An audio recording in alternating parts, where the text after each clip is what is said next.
ঘুরে দাঁড়ানো বাংলাদেশে প্রবাসী ও মার্কিন ব্যবসায়ীদের বিনিয়োগের আহ্বান প্রধান উপদেষ্টার। ব্লিংকেন ও উর্সুলার সঙ্গে বৈঠকে পাচার হওয়া অর্থ ফেরাতে আলোচনা। সংস্কার ও ভোটার তালিকা হালনাগাদের 18 মাস পর হতে পারে জাতীয় নির্বাচন। নিউ ইয়র্কে প্রধান উপদেষ্টার প্রেস সচিব। অন্তর্বর্তী সরকারকে জাতিসংঘের সমর্থন।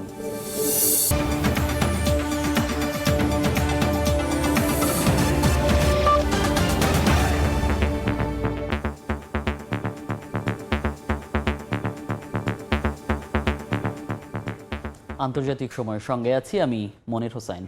শেখ হাসিনা সরকারের পতনের পর ঘুরে দাঁড়িয়েছে বাংলাদেশ। অর্থ পাচার ও দুর্নীতি রোধ ছাড়াও নিশ্চিত করা হচ্ছে সুশাসন। তাই বাংলাদেশে এখনই বিনিয়োগের উপযুক্ত সময়। যুক্তরাষ্ট্রের নিউ ইয়র্কে ইউএস বাংলাদেশ বিজনেস কাউন্সিলের এক অনুষ্ঠানে কথা বলেন প্রধান উপদেষ্টা ডক্টর মোহাম্মদ ইউনুস।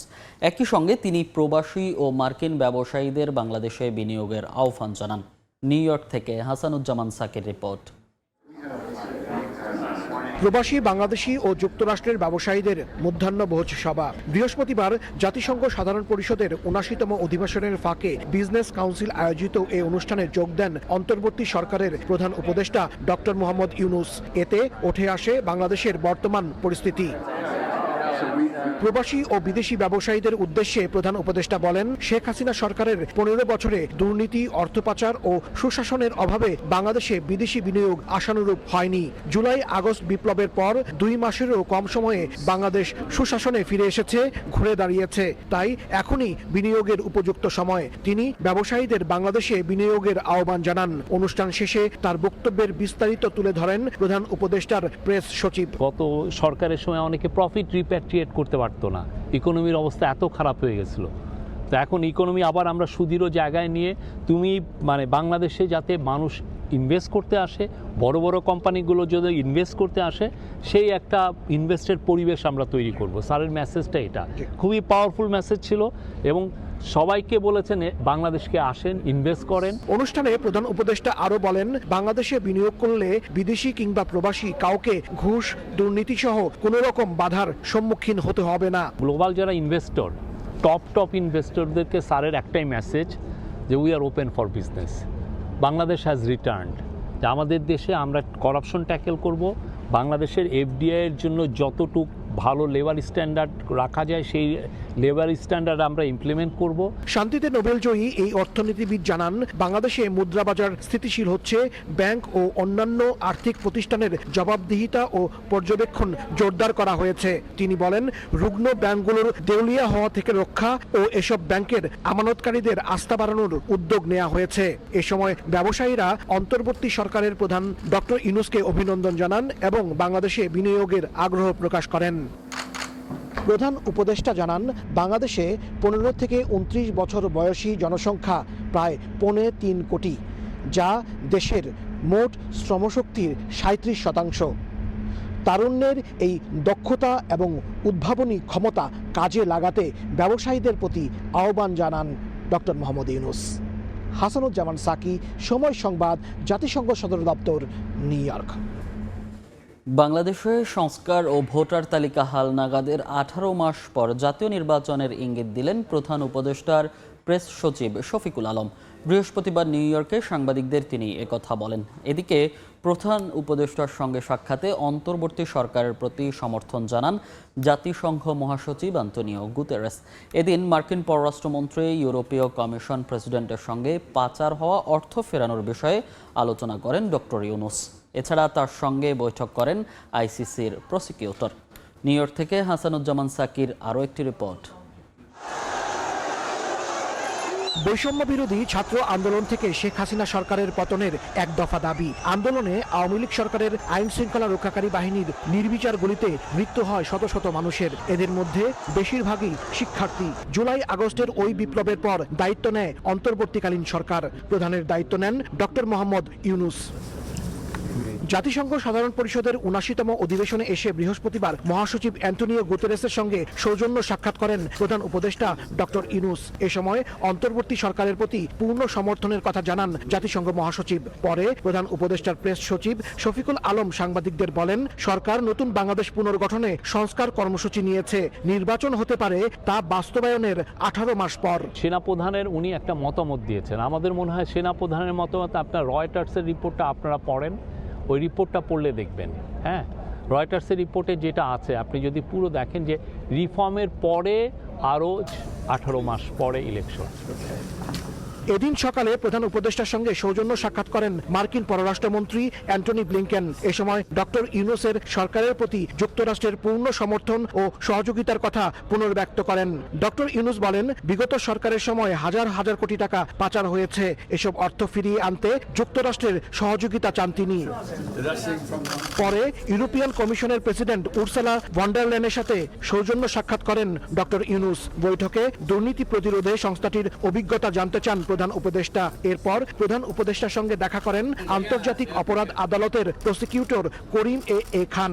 এ সময় ডক্টর ইউনূস জুলাই আগস্ট বিপ্লবে গণহত্যার বিরুদ্ধে আন্তর্জাতিক আদালতে মামলা করার প্রক্রিয়া সম্পর্কে জানতে চান।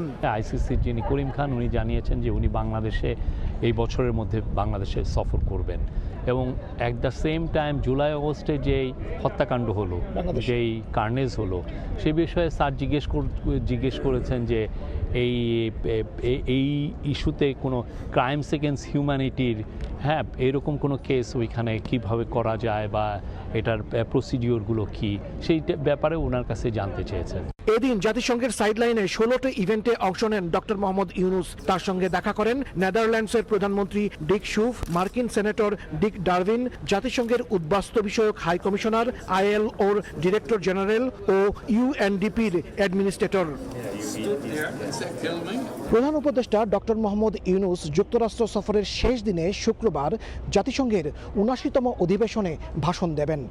ক্ষমতার পালাবদলের পর অন্তর্বর্তী সরকারের প্রধানের দায়িত্ব নিয়ে বিশ্ব দরবারে তিনি কিভাবে বাংলাদেশকে উপস্থাপন করেন তা দেখার জন্যই এখন সবার আগ্রহ। হাসানুজ্জামান সাকি, সময় সংবাদ, জাতিসংঘ সদর দপ্তর, নিউ ইয়র্ক। প্রধান উপদেষ্টা ডক্টর মোহাম্মদ ইউনূসের জাতিসংঘে ভাষণ উপলক্ষে তার সমর্থনে নিউ ইয়র্কে সমাবেশ করবে যুক্তরাষ্ট্র বিএনপি। সমাবেশ সফল করতে বাংলাদেশে অধ্যুষিত বিভিন্ন এলাকায় প্রস্তুতি সভা ও মিছিল করেছে দলটি। স্থানীয় সময় শুক্রবার সকালে ভাষণের সময় জাতিসংঘ সদর দফতরের সামনে সমাবেশ কর্মসূচিতে দলের হাই কমান্ডের সমর্থন রয়েছে বলে জানিয়েছেন নেতারা। নিউ ইয়র্ক থেকে হাসানুজ্জামান সাকি জানাচ্ছেন বিস্তারিত। জাতিসংঘের সাধারণ পরিষদের অধিবেশনে যোগ দিতে 5 দিনের সফরে যুক্তরাষ্ট্রে অবস্থান করছেন অন্তর্বর্তী সরকারের প্রধান উপদেষ্টা ডক্টর মোহাম্মদ ইউনূস। স্থানীয় সময় শুক্রবার সকালে অধিবেশনে বাংলাদেশের সরকার প্রধান হিসেবে ভাষণ দেবেন তিনি। এ উপলক্ষে নিউ ইয়র্কে জাতিসংঘ সদর দপ্তরের সামনে ডক্টর ইউনূসের সমর্থনে সমাবেশ কর্মসূচি ঘোষণা করেছে বিএনপির যুক্তরাষ্ট্র শাখা। কর্মসূচি সফল করতে বিভিন্ন স্থানে প্রস্তুতি সভাও করেছেন নেতাকর্মীরা। এতে দলটির কেন্দ্রীয় নেতারাও অংশ নিচ্ছেন। আজকের এই ইন্টারিম গভর্নমেন্টকে কোনোভাবেই ব্যর্থ হতে দেওয়া যাবে না, কারণ ইন্টারিম গভর্নমেন্টের মাধ্যমে বাংলাদেশ স্বৈরাচার মুক্ত হয়েছে। নেতাকর্মীরা জানান, গণ অভ্যুত্থানের পর অন্তর্বর্তী সরকারের প্রধানের দায়িত্ব নিয়ে শেখ হাসিনার অপশাসন থেকে বাংলাদেশকে মুক্ত করেছেন ডক্টর ইউনূস। শুভেচ্ছা জানাতে, অভিনন্দন জানাতে সারা যুক্তরাষ্ট্র থেকে নেতাকর্মীরা এখানে এসেছেন। আমরা দফায় দফায় শুভেচ্ছার ব্যক্ত করছি। আমাদের সরকার প্রধানের সাথে সবাই ওয়েট করতেছে তার সাথে মিটিং করার জন্য, দেখা করার জন্য। বিএনপি নেতাকর্মীরা আশা করছেন বাংলাদেশ পুনর্গঠনের কাজ শেষে ডক্টর ইউনূস দ্রুততম সময়ের মধ্যে নির্বাচন অনুষ্ঠানের ব্যবস্থা করবেন। প্রধান উপদেষ্টা ডক্টর মোহাম্মদ ইউনূসের যুক্তরাষ্ট্র আগমন উপলক্ষে এর আগেও জেএফকে আন্তর্জাতিক বিমানবন্দরে তাকে স্বাগত জানিয়ে প্রীতি সমাবেশ করেছিল যুক্তরাষ্ট্র বিএনপি। শুধু বিএনপি নয়, ডক্টর ইউনূসকে স্বাগত জানিয়েছে সুশীল সমাজের প্রবাসী প্রতিনিধিরাও। শুক্রবার জাতিসংঘে ভাষণ দেওয়ার পর ওই দিনেই ঢাকার উদ্দেশ্যে নিউ ইয়র্ক ছাড়বেন ডক্টর ইউনূস। হাসানুজ্জামান সাকি, সময় সংবাদ, বাংলাদেশি অধ্যুষিত এলাকা, জ্যাকসন হাইটস, নিউ ইয়র্ক। যুক্তরাষ্ট্রের দিকে ধেয়ে গেছে হারিকেন হেলেন। যে কোনো সময় আঘাত হানতে পারে ফ্লোরিডা উপকূলে। বৃষ্টিপাতে জলাবদ্ধতা তৈরি হয়েছে রাস্তাঘাটে। সৈকতে আছড়ে পড়ছে ভয়াবহ সব ঢেউ, বাতাসের গতিও ছিল তীব্র। উপকূল জুড়ে মুষলধারে বৃষ্টি, রাস্তাঘাট তলিয়ে দেখা দিচ্ছে বন্যা। স্থানীয় সময় বৃহস্পতিবার মেক্সিকোর দক্ষিণাঞ্চলীয় উপকূল থেকে তীব্র বেগে যুক্তরাষ্ট্রের ফ্লোরিডা উপকূলের দিকে এগিয়ে যায় হারিকেন হেলেন। এর আগে ক্যাটাগরি 4 হারিকেনের সতর্কতা দিয়ে যুক্তরাষ্ট্রের আবহাওয়া দপ্তরের পূর্বাভাসে জানানো হয় প্রতি ঘন্টায় 250 কিলোমিটারের বেশি গতিবেগে ধেয়ে আসছে হেলেন। এর প্রভাবে জর্জিয়া ও ক্যারোলাইনায় বাড়তে পারে পানি। জরুরি সতর্কতা জারি করা হয়েছে ভার্জিনিয়া অঙ্গরাজ্যেও। মেক্সিকো উপকূল থেকে ক্রমশ ফ্লোরিডার দিকে এগিয়ে গেলেও এখনও ব্যাপক তাণ্ডব চালাচ্ছে দক্ষিণাঞ্চলীয় উপকূলে। এতে ব্যাপক ক্ষতির মুখে পড়েছেন উপকূলীয় বাসিন্দারা। বন্যার পানিতে ভেসে গেছে রাস্তাঘাট ও ঘরবাড়ি, সরিয়ে নেওয়া হয়েছে বহু বাসিন্দাকে। এদিকে তুমুল তাণ্ডবের পর কিছুটা দুর্বল হয়ে প্রশান্ত মহাসাগরীয় উপকূলের উপর দিয়ে বয়ে যায় ঝড় জন। তবে এটি আরও শক্তিশালী হতে পারে বলে সতর্কতা জারি করেছে মেক্সিকোর আবহাওয়া বিভাগ। এরই মধ্যে জনের আঘাতে বিদ্যুৎ বিচ্ছিন্ন হয়ে পড়েছে 1 লাখেরও বেশি বাড়িঘর, ভেঙে পড়েছে গাছপালা ও বাড়িঘর। 4000-এর বেশি বাসিন্দাকে সরিয়ে নেওয়া হয়েছে নিরাপদ স্থানে। নাদিম মারজান, সময় সংবাদ। দুর্নীতির অভিযোগে যুক্তরাষ্ট্রের নিউ ইয়র্ক শহরের মেয়র এরিক অ্যাডামসকে পদত্যাগ করার আহ্বান জানিয়েছেন মার্কিন প্রতিনিধি আলেকজান্দ্রিয়া ওকাসিও-কর্টেজ। এরই মধ্যে তার মোবাইল ফোনও জব্দ করেছে এফবিআই।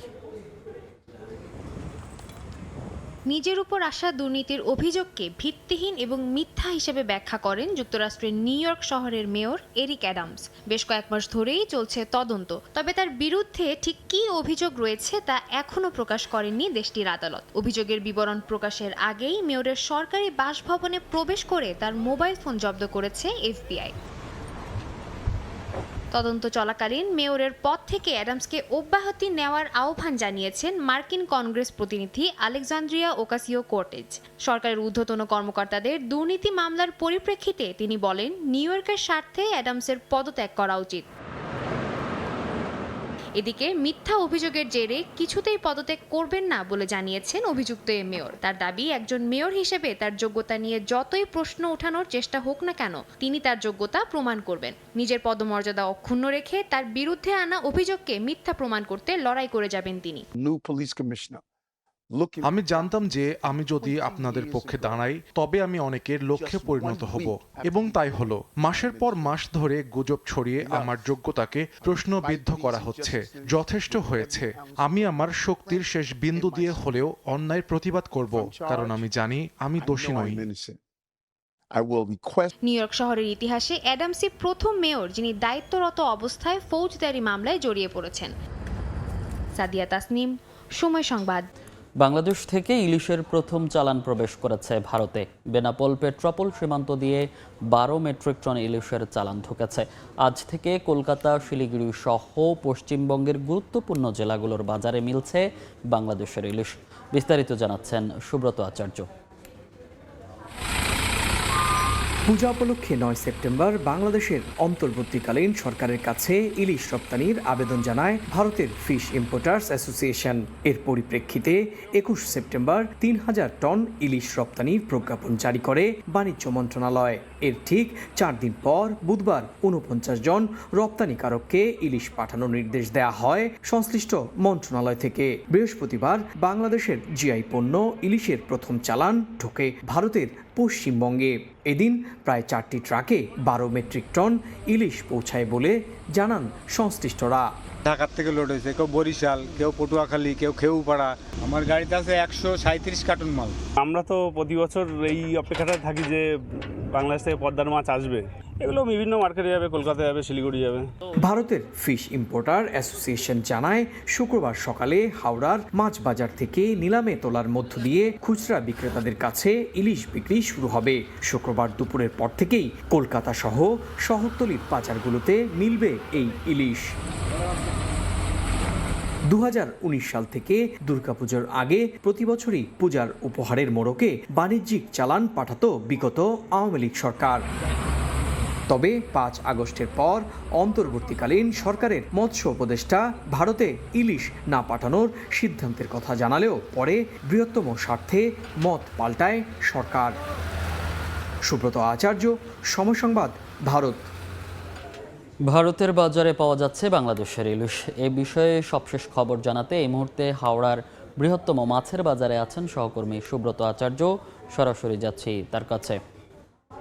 মধ্যে সম্পর্ক ঐতিহাসিক, সেটি নতুন করে বলার অপেক্ষা রাখে না। যদিও রাজনৈতিক কারণে সরকার পরিবর্তন হলে রাজনৈতিক পটভূমির কারণে কখনো উত্থান এবং কখনো পতন, কখনো উষ্ণ এবং কখনো শীতল সম্পর্ক হয়, এবং কিন্তু দিন শেষে এই দুই দেশের সাধারণ মানুষের জয় হয়, এবং সেটি আমরা দেখেছি যে ইলিশ নিয়ে যে কূটনীতি চলছিল সেই কূটনীতির জয় হয়েছে। আমি এই মুহূর্তে রয়েছি হাওড়া ফিশ মার্কেটে, এবং আমি হাতে এখন যে দেখাবো এটি 1 কিলোর ওজন, 1 কিলোর কম ওজন একটি ইলিশ এবং বাংলাদেশের ইলিশ। আপনি জানেন যে এই কূটনৈতিক রাজনীতির যে কূটনীতি চলছিল সেই কূটনীতির বেড়াজাল ডিঙিয়ে গতকাল রাতেই কিন্তু আমরা দেখেছি যে ভারত বাংলাদেশের সীমান্ত পেট্রাপোল বেনাপোল সীমান্ত দিয়ে 4টি ট্রাকে করে 12 টন এই ইলিশ পৌঁছায়, এবং যথারীতি পশ্চিমবঙ্গের সবচেয়ে বড় যে পাইকারি মাছের বাজার হাওড়া ফিশ মার্কেট সেইখানে এসেছে।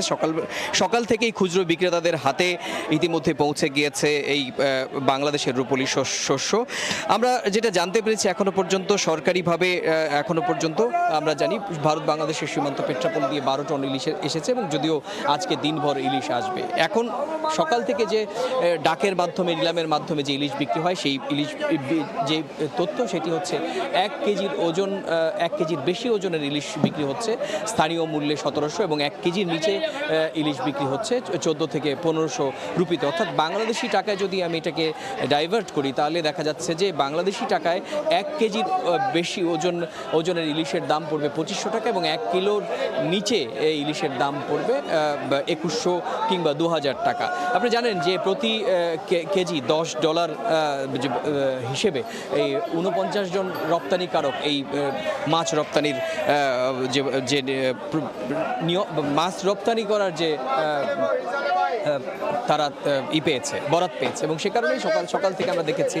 যদিও এখানকার স্থানীয় বিক্রেতারা বলছেন যে গত বছরের তুলনায় এবার মাছের চাহিদা কম, কারণ পুজো সামনে চলে এসেছে, আর 1 সপ্তাহ বাদেই দুর্গাপুজোর জন্য কেনাকাটায় সাধারণ মানুষ ব্যস্ত, এবং সাধারণ বাজারের দিকে তাদের খুব একটা বেশি নজর নেই। সেই কারণে আমরা গত বছরের তুলনায় এবার এবছর যে সকাল থেকে যে হাঁক ডাকের ছবিটা আমরা দেখি, সেই হাঁক ডাকের দৃশ্যটা কিন্তু সকাল থেকে আমরা এখানে দেখতে পারিনি, কারণে অনেকটা অনুপস্থিত। যদিও গণমাধ্যমের উপস্থিতি আপনি জানেন যে যেহেতু এবার একটু ভিন্ন পরিস্থিতি, 5 আগস্টের পর প্রেক্ষাপটের পরিবর্তন হওয়ার পর ইলিশ আদৌ পদ্মার ইলিশ বা বাংলাদেশের ইলিশ আদৌ ভারতে আসবে কিনা সেটা নিয়ে একটি কূটনৈতিক চাপানোটা চলছিল। শেষ মৎস্য উপদেষ্টা তিনি যখন বলেছিলেন যে বাংলাদেশের চাহিদা কারণে তারা ভারতে হয়তো মাছ দিতে পারবেন না, কিন্তু শেষ মুহূর্তে বৃহত্তর স্বার্থের কথা চিন্তা করেই কিন্তু 3000 মেট্রিক টন ইলিশের চালান ভারতে পাঠানোর অনুমোদন দেয় এই বাংলাদেশের অন্তর্বর্তীকালীন সরকার। তো সব মিলিয়ে এখন দেখার বিষয় যে এই পদ্মার ইলিশ বা বাংলাদেশের ইলিশ সকাল থেকে যে বিক্রি হচ্ছে, এই আজকে শুক্রবার, আশা করা যাচ্ছে দুপুরের পর থেকে খুচরো বাজারগুলোতে মিলবে, এবং স্থানীয় ক্রেতারা কতটা এই বাংলাদেশের এই ইলিশের কূটনীতি নিয়ে ডামাডোলের মধ্যে তারা কতটা গ্রহণ করেন। তো এই ছিল আমার কাছে পশ্চিমবঙ্গের হাওড়ার সবচেয়ে বড় মাছের বাজার থেকে বাংলাদেশের ইলিশ নিয়ে এ সংক্রান্ত আমার কাছে থাকা সবশেষ তথ্য।